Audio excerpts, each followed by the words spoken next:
trago a vossas excelências também duas coisas. São dois preceitos do nosso ordenamento jurídico democrático. Um é o artigo 5º, inciso 57 da Carta Política. O outro é o artigo 383 do nosso Código de Processo Penal. Eles estão sob ameaça de mortificação, de extinção. Então, eu trago dois normativos que se encontram sob ameaça de extinção. E trago também, como segunda coisa, a verdade, que preciso dizer, sem peias, sem freios, sem receios.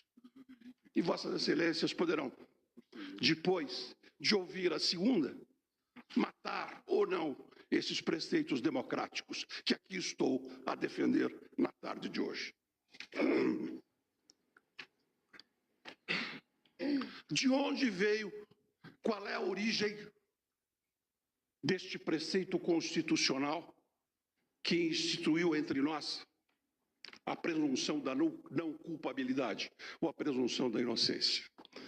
Numa conversa com o eminente ministro Sepúlveda Pertence, ainda na noite passada, nos lembramos de que este princípio constitucional que nós conseguimos introduzir na nossa lei máxima tem origem na legislação eleitoral. Porque a ditadura militar, o autoritarismo que nós vivemos num passado não muito remoto, considerava fator impeditivo de elegibilidade, de ser sujeito ativo eleitoralmente, aquele que tivesse contra si uma denúncia recebida. Vejam, vossas excelências, a simetria.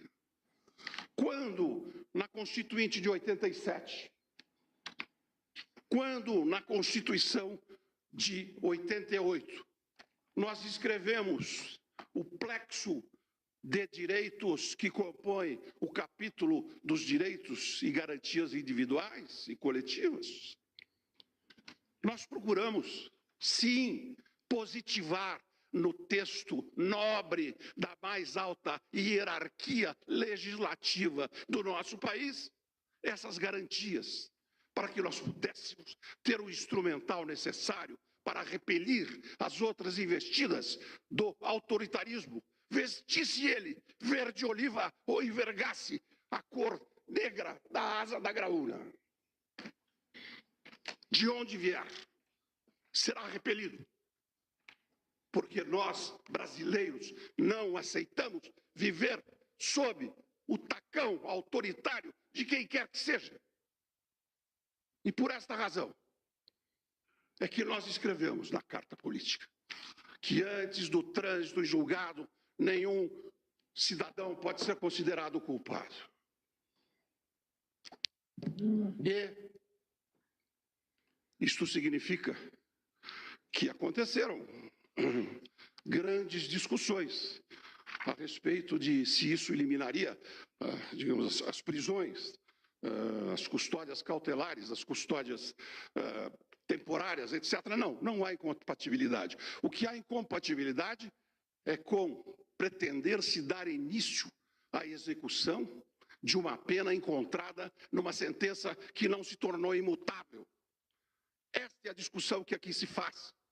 Não só pela dicção do artigo 5º, parágrafo 57 da Constituição, mas também pelo artigo 383 do nosso Código de Processo Penal, que espelhadamente reflete esse dispositivo constitucional.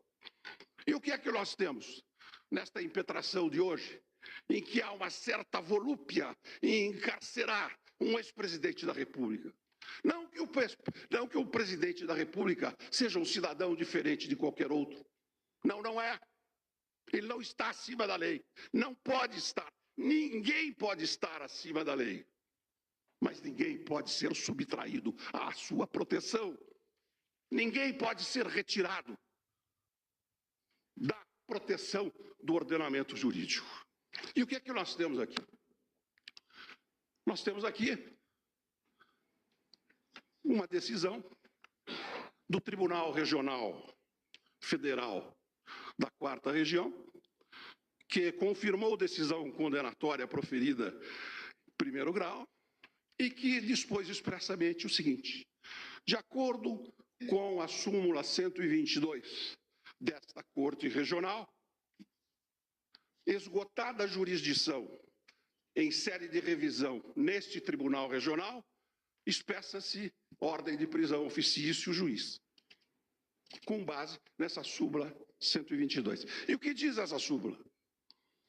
Ela não diz o que se encontrou aqui nesta Corte, nesta Suprema Corte, que em determinados casos, antes do trânsito em julgado, pode a possibilidade do início da execução da pena. Não. Essa súmula 122 é inconstitucional, senhores ministros, porque ela diz que é obrigatória. Ela diz que é obrigatório o início da execução da pena. Coisa que contraria frontalmente a Constituição, frontalmente o artigo 383 do Código de Processo Penal, e que contraria a decisão tomada aqui nesta casa, que apenas acenou com a possibilidade. Não é? E o que é que diz esse julgado da Corte Regional? Nos termos da súmula 122, e Vossas Excelências, proponho eu, deveriam insider ter tantum declarar inconstitucional esta súmula. Não só pelo que ela contraria a Constituição, no sentido de dar início à execução da pena, mas porque ela transforma esse início da execução da pena em obrigatório, contra a letra da Constituição. Quando eu vejo, senhores ministros, os tribunais, e peço vênia para dizer isso com o mais elevado respeito, com todas as vênias, quando eu vejo os tribunais entrarem a legislar, eu sinto uma frustração enorme. Eu sinto a sensação de que eu perdi anos na Câmara dos Deputados, quando eu fui parlamentar,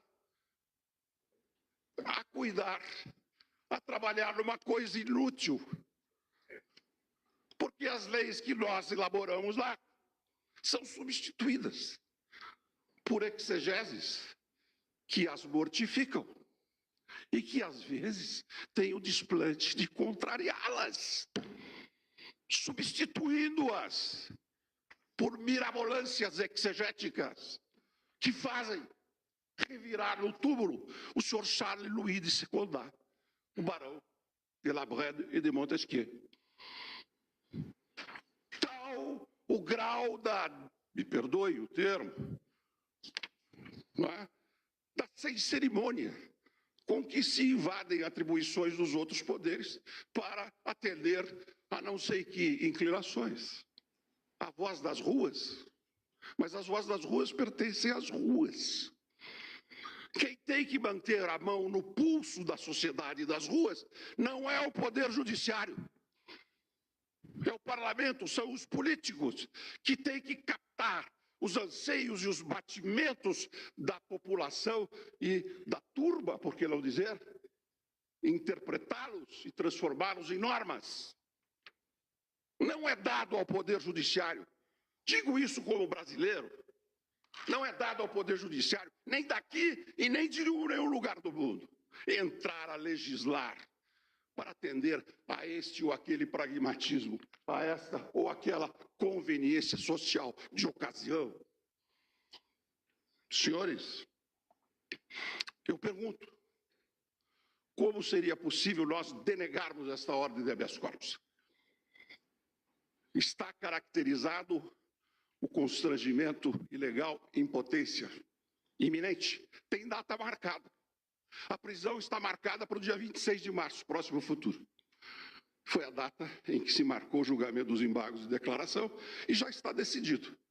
Julgados embargos de declaração, esgotou-se a jurisdição, mandado de prisão nos termos da súmula 122. Agora eu pergunto a Vossas Excelências, se nós temos na casa duas ações diretas de constitucionalidade, de que é relator o eminente ministro Marco Aurélio, e se este plenário declarar a constitucionalidade do artigo 383, do Código de Processo Penal. Como é que nós vamos justificar a prisão de um ex-presidente da República por um descuido, por uma vacilação? Por que este assodamento em prender? Por que esta volúpia em encarcerar? O que justifica isso? Senão a maré montante da violência da autoridade, senão a maré montante da volúpia do encarceramento. Que peço a Vossa Excelência que tenha condescendência, porque a causa é complexa.